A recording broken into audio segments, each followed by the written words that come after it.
என்னங்கடா இது புது ட்ரெண்டா இருக்கு. Creating mood boards for 2026 create பண்ணிட்டியான்னு என் ஃப்ரெண்டு ஃபோன் பண்ணி கேட்குறா.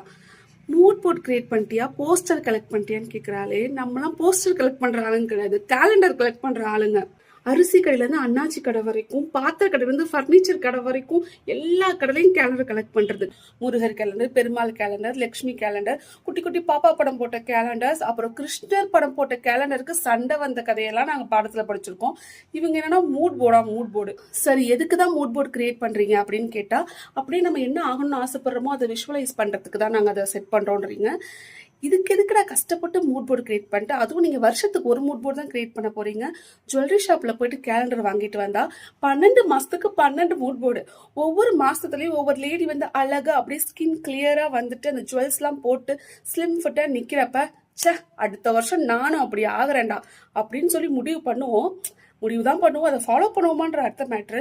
பட் 12 மாசத்துக்கு 12 விஷுவலைசேஷன் செம்மையா இருக்கும். ஆனா இங்க ஒரு மூட் போர்ட் செட் பண்றதுக்கு போஸ்டர் தேடு, பிரிண்ட் தேடு, வீட்டு செவுத்துல ஒட்டு, அப்புறம் எங்க அம்மா என் மண்டையில கொட்டு தான்.